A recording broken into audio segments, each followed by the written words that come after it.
시청자 여러분 안녕하십니까? 헬로티비 주간 뉴스입니다. 코로나19의 사태 속에서도 투표 열기는 뜨거웠습니다. 경남의 총선 투표율도 28년 만에 최고치를 기록했는데요. 하지만 지역 표심이 확연히 갈리면서 통합당과 민주당은 기존 의석 유지를, 정의당은 뼈아픈 눈물을 흘려야 했습니다. 4.15 총선 결과 심지훈 기자가 살펴봤습니다. 여의도행 티켓 16장을 놓고 펼친 민주당과 통합당의 성적표는 12대 3. 한 장은 무소속이 가져갔지만 통합당이 뿌린 김태우 후보입니다. 양강 구도 속의 민주당은 기존 3석을, 통합당은 12석으로 텃밭의 자존심을 지켜냈습니다. 변수로 나타난 코로나 전국은 높은 투표를 이끌며 막판 지지층 결집을 이끌었다는 평가입니다. 하지만 선거제 개혁에도 군소정당의 성적은 참담했습니다. 정의당은 경남 진보정치 1번지 창원 성산 지키기에 나섰지만 역부족이었습니다. 지역 내 입지까지 걱정해야 할 처지에 놓이면서 무산된 범진보진영 단일화는 끝내 아쉬움으로 남았습니다. 국가혁명 배당금당은 16명, 민중당, 민생당, 우리공화당 모두 후보를 냈지만 단 한 명도 유권자의 선택을 받지 못했습니다. 현역 의원들의 대거 국회 재입성은 눈에 띕니다. 김해시갑의 민홍철, 양산시갑의 윤영석, 진주시갑의 박대출 의원은 3선에 성공했습니다. 창원시 의창구의 박완수, 창원시 마산 회원구의 윤환홍, 김해시의 김정호, 통영시 고성군의 정점식 의원은 재선 의원이 됐습니다. 지난 1992년 14대 국회의원 선거 이후 28년 만에 67.8%라는 최고 투표율을 보인 경남. 여야 잠룡으로 주목받은 김두관, 김태우 후보도 입성하면서 중진 의원이 대거 늘어난 경남에 힘이 실릴지 주목됩니다. 헬로티비 뉴스 심준입니다. 낙동강벨트 최대 격전지 중 한 곳으로 꼽혔던 양산 지역. 이번 총선 결과 양산시 가불에서는 윤영석, 김두관 후보가 당선되며 더불어민주당과 미래통합당이 각각 한 석씩을 차지했습니다. 특히 양산시 을선거구는 마지막까지 긴장감을 놓지 못하는 그야말로 초박빙의 승부를 펼쳤는데요. 이 산청군, 함양군, 거창군, 합천군 선거구에선 무소속 김태호 후보가 금배지를 달았습니다. 구지은 기자입니다. 부산 경남권에서 최대 승부처인 낙동강벨트. 그중 양산 지역은 최전선으로 꼽히던 곳이었습니다. 양산시 갑의 선택은 윤영석이었습니다. 윤 당선인은 정치인으로 첫 출사표를 던진 더불어민주당 이재영 후보를 물리치고 3선 도전에 성공했습니다. 보수층 결집과 물금 신도시 젊은 층 표심 이탈을 잡은 것이 향배를 갈랐습니다. 윤 당선인은 힘있는 3선 의원으로서 양산을 책임지고 발전시켜 시민들의 신뢰에 보답할 것을 약속했습니다. 코로나19와 경제 불황으로 참으로 어려운 시기입니다. 양산의 경제를 살리겠습니다. 그리고 양산 시민의 화합과 국민의 통합에 앞장서겠습니다. 그리고 정치가 희망이 될 수 있도록 국민의 통합과 정치 혁신에 앞장서겠습니다. 여야 격전지로 개표 막판까지 10시간 넘게 피말리는 초박빙에 접전을 벌인 양산시 을은 김두관 후보가 끝내 금배지를 거머쥐었습니다. 김 당선인의 승리로 민주당은 낙동강벨트 최전선 방어에 성공했습니다. 승리를 장담하기 힘들었던 곳에 민주당 깃발을 꽂으면서 김 당선인은 여권 내 유력한 대권 주자로서의 발판까지 마련한 셈입니다. 선거 내내 우리 시민들께서 많이 성원해 주시고 또 염려해 주셨는데요. 우리 양산은 부산, 경남, 울산 메가시티의 중심 도시로 우뚝 설 수 있도록 기호 1번 김두관 후보가 일하라는 그런 엄숙한 명령이라고 생각을 합니다. 산청군, 함양군, 거창군, 합천군 선거구에서는 경남 유일의 무소속 당선인이 나왔습니다. 전 경남도지사이자 재선 국회의원 등 화려한 경력을 가진 김태호 당선인. 공천 탈락이라는 고배를 마셨지만 선거의 귀재라는 별명처럼 통합당 강석진 후보를 7천여 표 차로 꺾고 승리를 차지했습니다. 김 당선인은 통합당으로 돌아가 당내에서 중심 역할을 하겠다고 밝혔습니다. 저는 이 나라의 새로운 출발의 틀을 갖춰야 된다고 생각합니다. 바로 김태호가 그러니까가는 그 힘이 바로 우리 지역의 변화를 이끄는 힘이고 또 발전의 힘이라고 생각합니다. 그래서 지역의 발전이나 이 나라에 가고자 하는 방향이 저는 다르지 않다고 봅니다. 같이 한번 힘차게 미래로 한 발 내딛지 않겠습니까? 여야 간의 균형 구도를 맞춘 양산시 갑을, 야권 잠룡의 산청군, 함양군, 거창군, 합천군 선거구까지 경남 정치 지형에 어떤 변화의 바람이 불어올지 지역민들의 관심이 모이고 있습니다. 헬로티비 뉴스 구지은입니다. 노무현 전 대통령의 고향 김해시는 갑과 을 지역 모두 예상대로 민주당이 두 성 모두 석권했습니다. 반면 보수색이 짙은 밀양시 의령군, 함안군, 창녕군 선거구는 통합당이 압승을 했습니다. 장보영 기자입니다. 이변은 없었습니다. 더불어민주당은 노무현 전 대통령의 고향 김해를 사수했습니다.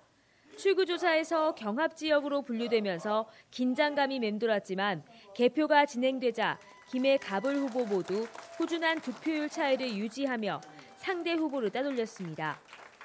당내 공천에서 컷오프를 당했다가 경선을 통해 구사일생한 김정호 김해을 당선인, 민주화운동의 1인자로 알려진 장기표 후보가 따라붙었지만 지속적으로 앞서면서 최종 당선됐습니다. 대통령의 개혁을 뒷받침하고 김해 발전을 앞당겨달라고 하는 그런 소중한 한 표 한 표를 저에게 주셨다고 생각합니다. 무거운 마음으로 받아안고 더 낮은 자세로 김해 발전, 우리나라의 개혁을 위해서 힘껏 뒷받침하겠습니다. 김해 시민 여러분 다시 한번 감사드립니다. 고맙습니다. 리턴 매치를 치른 김해갑 민홍철, 홍태용 후보. 지난 총선과 같은 결과였습니다. 민홍철 당선인은 통합당 홍태용 후보에 앞서며 득표율 50%를 넘겼고 3선 도전에 성공했습니다. 감사의 말씀을 드립니다.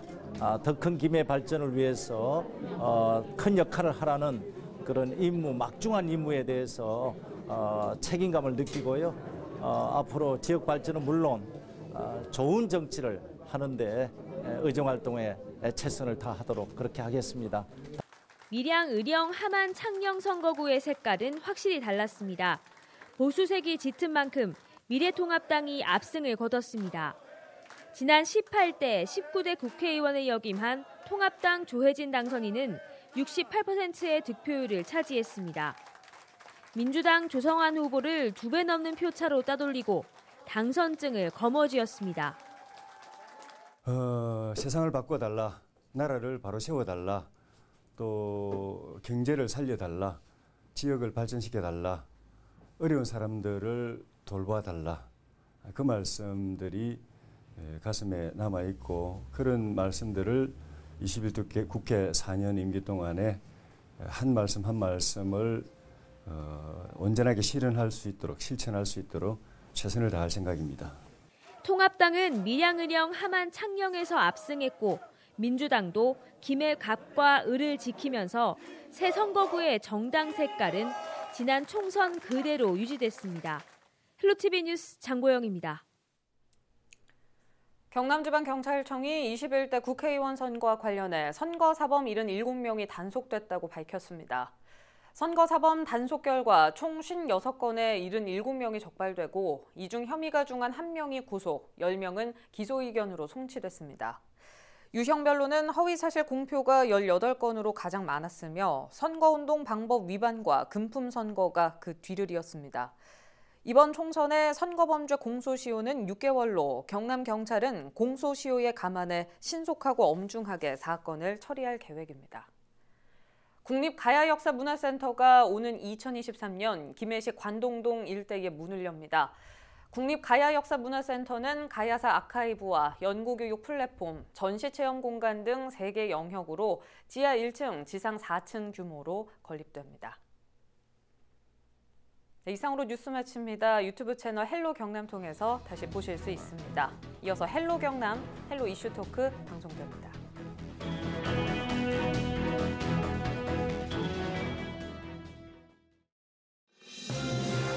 우리 지역의 이슈 콕 짚어봅니다. 헬로 이슈 토크. 네, 시청자 여러분 안녕하십니까? 지역의 이슈를 집중 분석하는 시간 헬로 이슈 토크입니다. 2000년 이후 가장 뜨거웠던 선거가 끝이 났습니다. 경남은 67.8%의 투표율을 보이며 도민의 염원을 확인할 수 있는 기회였는데요. 오늘은 이번 4.15 총선을 경남 지역에 집중해서 다양한 각도로 분석해보는 시간 가져보겠습니다. 오늘도 두 분과 함께합니다. 유진상 경상남도 정책자문단 단디소장, 박정훈 경남 공공정책연구원장 나오셨습니다. 반갑습니다. 반갑습니다. 네. 이 4.15 총선이 대단원에 막을 내렸습니다. 경남 지역 총평으로 저희가 오늘 한번 시작을 해볼까 하는데요. 유 소장께서 한 문장으로 좀 정리해 주실까요? 고민을 많이 해봤는데요. 네. 공명지조라는 단어를 쓰고 싶습니다. 이제 공동의 운명을 가진 새란 뜻인데요. 몸은 하나인데 머리가 두 개인 새를 의미합니다. 이제 결국은 어떤 진보냐, 뭐 좌파냐, 우파냐 어떤 그런 게 조금 작용을 한 것 같은데요. 정권이 너무 이렇게 힘을 갖게 되면 자연스럽게 한쪽이 이렇게 견제를 하게 되는데 결국은 둘 다 살아 있어야지만이 나라가 이제 조금 정상적으로 돌아갈. 너무 한쪽이 권력을 많이 쥐는 걸 견제하려는 그런 게 이제 경상남도에서 작용하지 않았나 이렇게 이제 보입니다. 알겠습니다. 박 원장께서도 정리 좀 해주실까요? 뭐 저도 그 앞에 유 단장님과 비슷한 생각인데요. 그 사실 뭐 좀 다양성이 사라진 선거였다라고 이야기를 좀 드리고 싶고요. 너무 뻔한 공식들이 그대로 적용이 되었고요. 특히 이제 보수가 PK와 TK에서는 승리할 것이고 그리고 전국적으로 패배할 것이라는 건 이미 예견되어 있던 상황이었거든요. 물론 저도 뭐 지난 2월 10일에 그 이슈 토크에서 그 이번 코로나 사태가 그 정치적으로 볼 때 여당에게 현 집권 여당에게 유리하게 작용할 것이다라고 예견을 한 바가 있습니다. 뭐 그런데 뭐 진짜 문제는 지금부터 시작되지 않을까라는 생각을 좀 하고 있거든요. 뭐 나중에 다시 한 번 더 언급을 하겠지만 뭐 도지사나 각 지자체장들이 민주당 소속 인데 그 국회의원들은 대부분 통합당 소속이 지금 되어버렸거든요. 아무래도 행정과 중앙정치의 엇박자가 지금 예측이 되고 있는 상황이어서 이번에 당선된 통합당 국회의원들이 조금 더 세심한 배려가 필요할 것 같고요. 그리고 도지사나 지자체장들도 같은 당 소속 같은 당 소속이 아닌 의원이라고 무조건 배척할 건 아니라 그들과 협치를 통해서 협력을 통해서 그 우리 경남의 발전을 위해서 일해 주셨으면 하는 바람입니다. 네, 그 바람이 전달되길 저도 함께 하겠습니다. 두 분과는요 저희가 총선 전에 경남 격전지도 분석을 해봤습니다. 유 교수께서 개인적으로 어느 선거구를 가장 주목해서 보셨는지 아무래도 살고 계신 곳이 아닐까 싶은데요. 네, 맞습니다. 성산구 지역민이기 때문에 또 그렇기도 하지만 역시 진보 진영 단일화 가부 성사 여부가 이제 마지막까지 좀 예측할 수 없었는데 뭐 좀 안타깝게 무산이 됐고 사실 성산구는 지역구 유권자가 이제 10만 명 이상이 절반 이상인데 그게 이제 노동자고 그 다음에 성산구는 보수 성향이 강한 경남 지역에서 거의 유일하게 진보 정치 1번지로 그리고 우리나라 중화 기계 제조업의 이제 산실 역할을 했던 곳이고. 최근에 이제 진보 진영 단일화 실패로 이미 통합당 강기훈 후보에게 한번 내준 적이 있습니다. 3번 연속 이게 국회의원을 배출했지만 한 번 뼈아픈 패배를 당했었고, 뭐 잘 아시다시피 민주당 이응석 후보, 그다음에 정의당 여영구 후보 단일화를 끝까지 뭐 예상하거나 기대했는데 결국에 이제 무산이 됐고 숫자를 한번 살펴보면 통합당 강기훈 후보가 47% 당선이 됐죠. 정의당 여영구 후보가 34.9%. 그다음에 더불어민주당 이응석 후보가 15.8%. 그러니까 쉽게 말해서 단일화를 했으면 합산하면 50.7%가 나오거든요. 그래서 한 2~3% 앞서는 결과치가 나옵니다. 그래서 뭐 볼 것도 없이 단일화 실패가 패인으로 이제 작용을 했다고 보고요. 강기훈 씨가 이제 사실 승리를 만약에 단일화했으면 장담할 수 없었던 상황이었습니다. 그리고 이제 또 하나 지금 사실 민주당이 되게 자신 있게 이응석 후보가 끝까지 양보를 안 했지만 결과를 뚜껑을 열어놓고 보니까 여영구 후보 표가 훨씬 많이 나왔잖아요. 그렇게 되면 결국은 정의당은 사활을 걸었고 계속해서 양보를 주장해온 민주당 일종의 이제 지분을 계속 주장을 했는데 누구한테 책임을 이제 진보 유권자들이 누구한테 책임을 물을 거냐는 거죠. 아무래도 민주당이 그 책임에서 조금 더 자유롭지 못할 것 같고 이제 이응석 후보 같은 경우는 이제 얼굴을 알리고 그냥 이번에 안 된다 하더라도 차기를 대비하는 의미가 좀 있지 않았나 싶습니다. 알겠습니다. 이 단일화 얘기는 저희가 총선 전에도 계속 이야기를 하지 않았습니까? 막판 단일화를 박 원장께서도 예측은 하셨는데 뭐 사전투표 각각 후보들이 가는 모습을 보면서 실패했다 이렇게 봤습니다. 마지막 투표 결과까지 좀 관심 있게 보셨을 것 같아요. 네, 뭐 일단 마지막 투표 결과는 이제 뭐 그 박지아 아나운서 방송하는 거 보면서 네. 네. 아, 참 힘드시겠구나라는 생각하면서 잘 봤습니다. 네, 맞습니다. 근데 아무래도 이제 제가 사회과학 계열을 전공한 이제 사람이다 보니까 근거나 통계 중심의 좀 신뢰를 하는 편인데, 네. 근데 이번에 그 예측했던 것들 중에 제가 많은 예측을 했었는데 뭐 2가지 정도가 이렇게 실패를 했습니다. 그 중에 뼈 아픈 게 이제 아마 이 단일화 예측이었던 것 같은데, 뭐 제 개인적인 바람도 약간 섞였던 것 같습니다. 근데 이제 뭐 데이터 분석 자체는 실패를 한 것 같지는 않고요. 그 앞에 유 단장님께서 말씀하셨지만 강기훈 후보 당선자가 47.3%를 득표를 했고, 그리고 우리 여행곡 후보와 그리고 이용석 후보가 합치면 50% 이상이 나왔거든요. 그래서 결국은 그 데이터를 근거로 했기 때문에 아마 오히려 그 단일화가 가능할 것이라고 예측을 했던 것 같고요. 그리고 특히 이제 이게 근데 이제 많은 전문가들이 예측은 맞았다라고 할 수는 있는데, 근데 문제는 이제 양당의 당론의 입장의 차이가 좀 있었던 것 같습니다. 특히 이제 양정철 민주연구원장이 창원을 다녀간 이후에 그런 분위기가 조금 굳었던 것 같고요. 그리고 제가 앞전 방송에서 이런 말씀을 한번 드린 적이 있긴 있는데, 진보는 성산에서 재선을 하지 못한다는 말씀을 한번 이제 드렸던 적이 있습니다. 결국 이 공식이 성립이 돼 버렸거든요. 그리고 뭐 또 성산행 같은 경우는 진보가 단일화를 했을 때 승리를 하고 분열하면 진다라는 패배한다라는 공식이 또 만들어져 있지 않습니까? 근데 이런 공식들이 결국 이제 성산구에 자리를 잡아가고 있는 것 같다. 네, 그렇게 말씀드리고 싶습니다. 알겠습니다. 예, 창원시 성산구도 물론 격전지였지만 다른 지역들도 꽤 있었거든요. 유 소장께서 다른 지역 좀 관심 있게 보신 곳 말씀 부탁드립니다. 제 개인적인 관심을 떠나서 경남 도민 모두 관심 있게 봤던 지역이 있죠. 김두관, 김태호, 홍준표 경남도지사 출신이 모두 당선이 됐습니다. 대권 잠룡으로 안착을 한 거죠. 굉장히 큰 의미를 갖는 거고, 제가 관심 있게 본 지역은 창원 진해구의 이제 이달곤, 황기철 후보.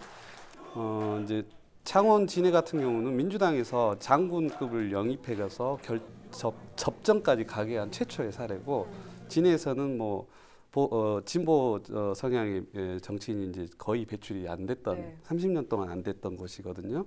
그래서 이제 좀 기대를 했고, 또 더군다나 진주가 해군의 도시이기 때문에 황기철 장군을 이제 이렇게 출마를 시켰으니까 상당히 기대감이 높았지만 결국은 그런데다 또 하나 이제 좀 호기가 작용했던 게 현역 의원 이제 김성찬 의원이 강력한 후보가 불출마 선언을 했잖아요.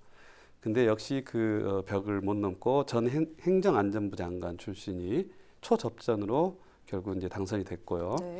양산의 김두관 나동현 후보, 홍준표 후보하고 김두관 후보가 하마튼 빅매치가 될 뻔했는데 그게 이제 무산되면서 모든 사람들이 김두관 후보가 이제 좀 수월하게 승리할 거라고 예측을 했는데 이제 결과를 놓고 보니까 초접전으로 됐었죠. 마음 졸이면서 끝까지 보신 분도 아마 많으실 거예요. 맞습니다. 대권 잠룡과 지역 토박이 너무 재밌잖아요. 지역에서 16년 동안 현실 정치를 했던 분하고 대권 잠룡이 붙으면 어떤 게 벌어질까 이렇게 이제 관심을 많이 가졌었고, 마산 해영구의 화기남 후보와 윤한홍 후보.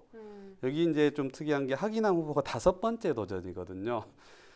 그래서 이 열정과 이 앞선 직전 선거 때 거의 아주 박빙에 가까운 승부를 펼쳤기 때문에 사람들이 많이 기대를 했는데 역시 현역 국회의원의 벽을 넘지 못했습니다. 그리고 양산갑에 이제 신인 민주당의 이재영 후보, 그다음에 현역 국회의원 윤영석 통합당 윤영석 후보가 접전을 벌였는데 여기는 좀 싱겁게 끝났어요. 사실 원래 양산갑은 보수 성향이 아주 강한 지역이지만 문재인 대통령 사저가 있었고, 그다음에 최근에 물금 신도시를 통해서 굉장히 젊은 인구들이 많이 대거 유입이 됐기 때문에 사람들이 민주당이 조금 기대를 했는데 역시 현역 국회의원의 벽을 이제 못 넘었고요. 창원 마산 하포구의 이제 통합당 최영두 당선인과 민주당 박남현 후보 간에 이제 여기를 저는 제일 재밌게 봤거든요. 사실 처음부터 민주당이 선방할 거라고 큰 기대는 안 했는데 이 박남현 후보가 거의 유일하게 만 45세 이하 청년 후보였고, 경남에서 최영두 후보도 신인 정치 이제 정치 신이라고 할 수가 있습니다. 국회 경험이 청와대 경험은 있지만 그래서 굉장히 참신한 이미지에 최영두 후보의 경력이 좀 특이합니다. 그 같은 당에서조차 좌파라고 공격을 받았고 민주화 운동을 했던 분이거든요. 그런데다가 막 선거 막바지에 이제 좀 특이한 이슈가 된 게 있었는데 박남현 후보가 사전 투표가 25% 이상 넘어가면 컵라면 25개를 먹으면서 생방송을 하겠다 해서 네. 그게 뭐 조회수 뭐 2,000 이렇게 기록할 정도로 인기를 끌었었고 최영두 후보는 하버드대 출신인데 그걸 공범으로 이렇게 이 브랜드를 막 이렇게 하는 그게 좀 재밌게 봤었거든요. 그래서 이 두 후보 좀 기대가 됩니다, 앞으로도. 알겠습니다. 말씀하신 것처럼 잠룡들의 대결 올드보이 기한이 일단 성공적이었고요. 통합당이 뭐 거의 휩쓸다시피 한 걸로 봐서는 역시나 경남이 좀 보수색이 여전히 짙은 게 아닌가 이렇게 보여지거든요. 저는 이제 선거 결과로만 놓고 보면 그렇게 이제 판단할 수 있는데 사실 그 이전 그 도지사 선거나 대통령 선거할 때 굉장히 진보 성향이 강한 표들이 굉장히 많이 나왔고 실제로 승리를 했었거든요. 그렇기 때문에 그 짧은 한 1, 2년 안에 이게 이렇게 완벽하게 바뀌었을 거라고 보지는 않고 그냥 보수 성향이 더 결집했다. 뭐 이렇게 판단을 하고 싶습니다. 알겠습니다. 박 원장께서는 또 다른 어느 선거구를 집중해서 보셨는지. 예, 저도 뭐 유 교수님하고 비슷한 좀 관심을 가졌던 것 같습니다. 아무래도 두 전직 그 지사의 그 관심이 좀 있었던 거고요. 그리고 방금 전에 우리 아나운서님께서 말씀하셨는데 경남이 보수적인 성향이지 아니냐라고 이렇게 물으시는데 사실 그거는 좀 동의하기 많이 힘든 상황인 것 같아요. 왜냐하면 일단 뭐 경남에 우리가 16개 선거구가 있는데 그 중에 이미 뭐 3개 정도가 그 민주당에서 가져갔고 PK 부산 같은 경우만 해도 18개 선거구 중에 3개 이상을 또 민주당에서 가져갔거든요. 그리고 앞에 이제 지방선거와 대선 때도 득표율 차를 보면 분석을 해보면 온전히 그 보수적이라고 말하기에는 상당히 곤란할 것 같다라는 생각이 좀 들고요. 이제 본주제로 넘어와서 뭐 사실 그 김두관 당선자의 승리가 있기는 했지만 그 저희가 지난번 판세 분석에서도 했지만 초박빙을 예상한다라고 이렇게 함부로 예단할 수 없다라고 말씀을 드렸지 않습니까?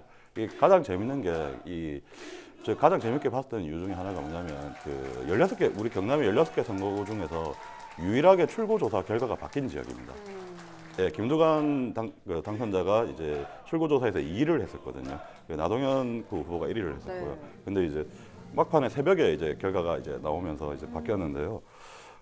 그것도 뭐 사실 뭐 1.7%라는 그 오차 범위 내에서 이제 당선이 일어났지 않습니까? 뭐 1,523표의 차이로 이제 일어났는데 그 지난번 이제 이슈토크를 보셨던 분들은 아시겠지만은 사실은 이 두 사람의 득표보다는 오히려 이제 군소 정당인 정의당의 득표가 그 더 유의미한 결과를 가지고 올 수 있을 거다라고 제가 말씀을 드렸었는데요.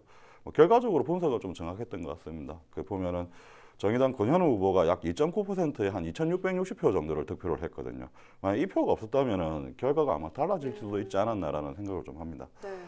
그리고 이제 이 빼놓을 수 없는 한 분이 계시는데 그 김태호 당선자 이야기를 좀 해야 되겠습니다. 무소속으로 출마하셨죠? 예, 역시 이분은 선거의 달인이었습니다. 예, 사실상 그 미통당 내부의 싸움이라고 할 수 있는 지역에서 이제 선거를 했는데 그 김태호 당선자가 이제 42.5%, 강석진 현 의원이 그 36.4%를 득표하면서 한 7,062표 차이로 이렇게 그 승리를 했습니다. 근데 사실 이 지역이 어디냐면 교창, 함녕, 사천, 합천이라는 그 선거구지 않습니까? 여기 뭐 경남 이번 16개 선거구 중에 가장 규모가 작은 선거구라고도 할 수가 있거든요.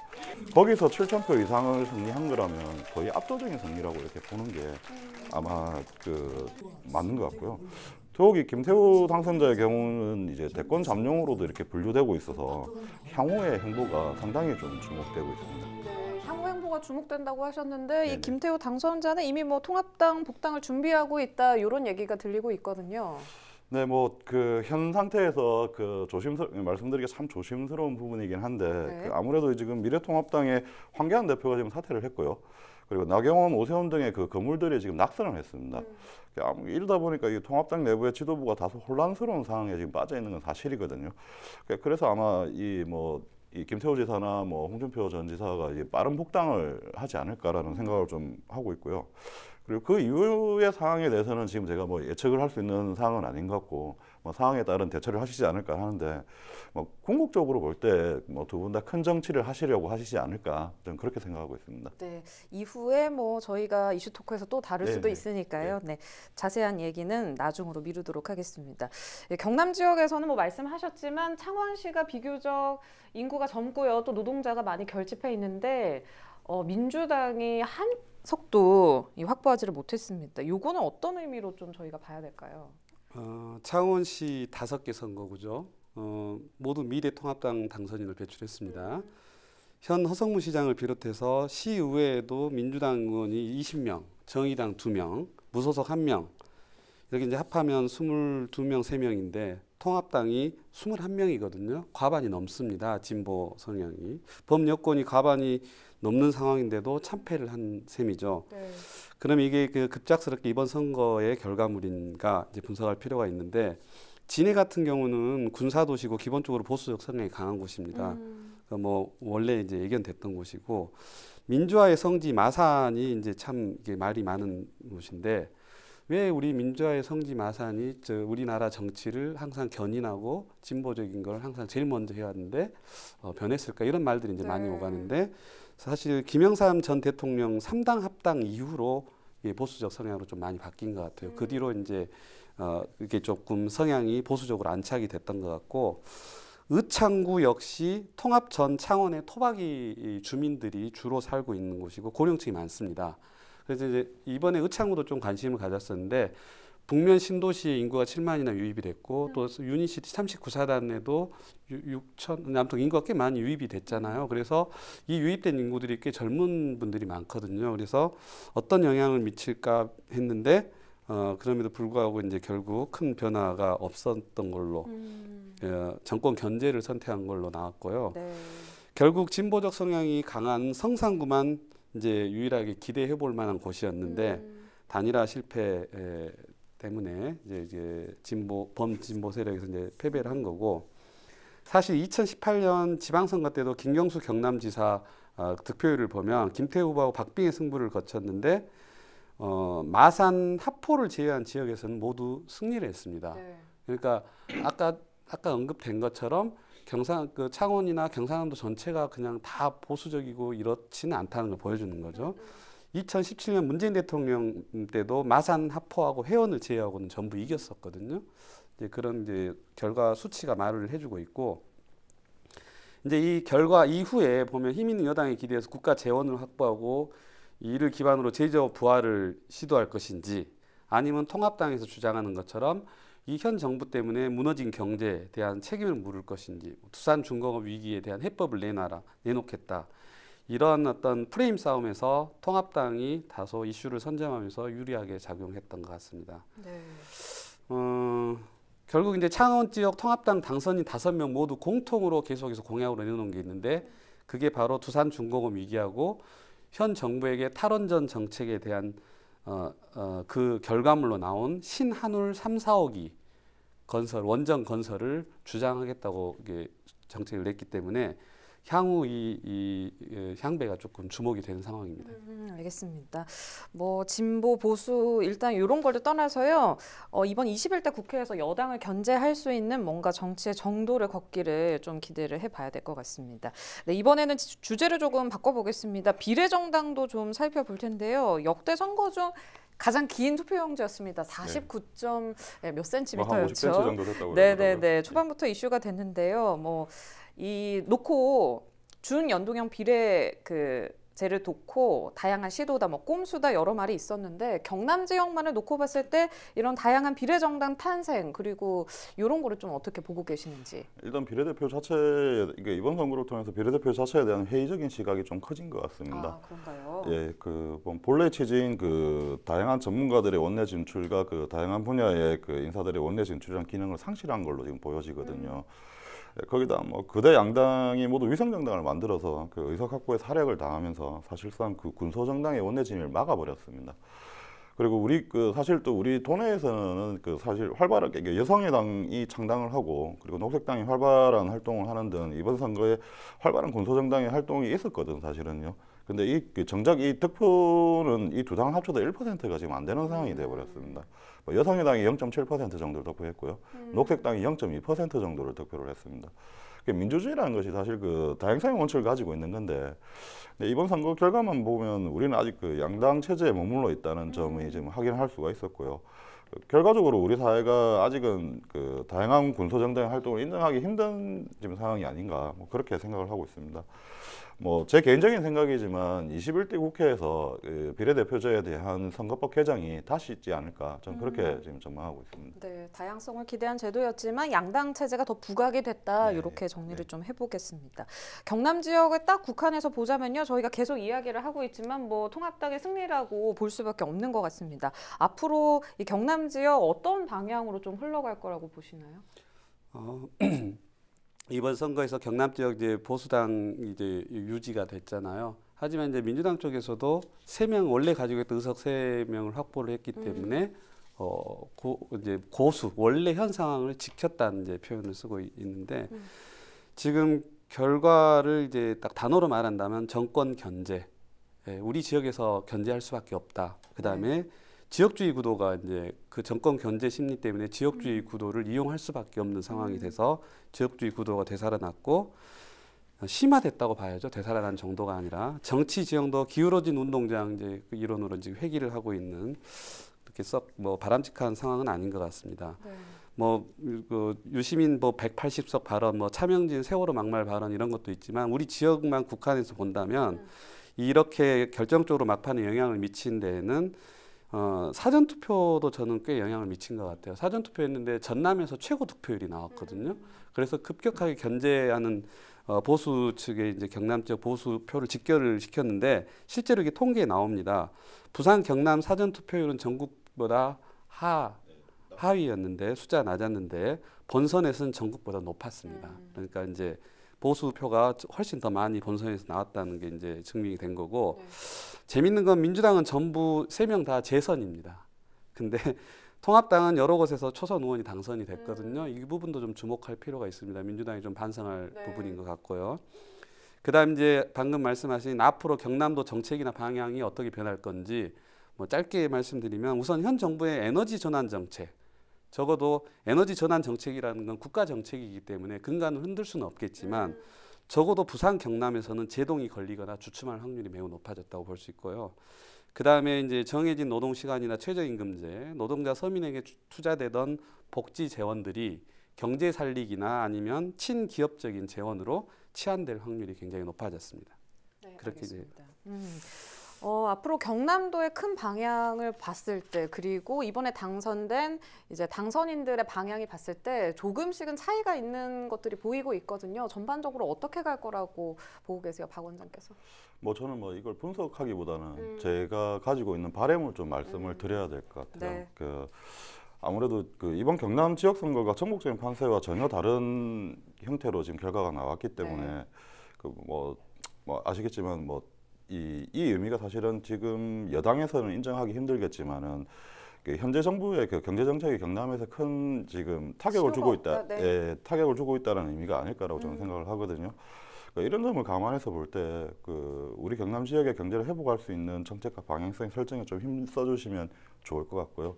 앞으로 잠시 언급했지만 앞서서도 잠시 언급했지만 이게 경남 여타 지역과 다르게 산업 구조가 제조업을 중심으로 한 제한적인 방향으로 성장을 해왔습니다. 그렇기 때문에 코로나라든지 그리고 21세기형 사업인 AI 등에 취약할 수밖에 없는 구조를 가지고 있거든요. 이런 문제에 대해서 잘 연구해 주시고 고민하셔서 좋은 방향으로 이끌어 주셨으면 합니다. 네, 알겠습니다. 이 경남 도민들이 이번 선거를 놓고요, 다양한 의견을 내고 있습니다. 이럴 때일수록 좀 어떤 자세를 가져야 될지 짧게 한 말씀 해주시죠. 우선 당선자들에게는 여야를 잠시 잊고 국난을 극복한다는 기분으로 좀 힘을 합쳐줬으면 좋겠고요. 협치를 바라는 마음입니다. 그리고 이후에 제발 경남의 아들 따님을 잊지 말고 경남 지역의 성공을 좀 더 국가도 좋지만 그런 것들을 하고 현실 정치 발로 뛰는 국회의원들이 좀 되어주시면 좋겠습니다. 네. 고맙습니다. 여기까지 듣도록 하겠습니다. 오늘은 유진상 소장과 박정훈 원장과 함께 4.15 총선 결과에 대해서 분석을 해봤습니다. 네, 오늘 방송은 유튜브 채널 헬로 경남 통해서 다시 보실 수 있으니까요. 네, 많은 관심 부탁드리겠습니다. 이상으로 마치겠습니다. 시청해주신 여러분 고맙습니다.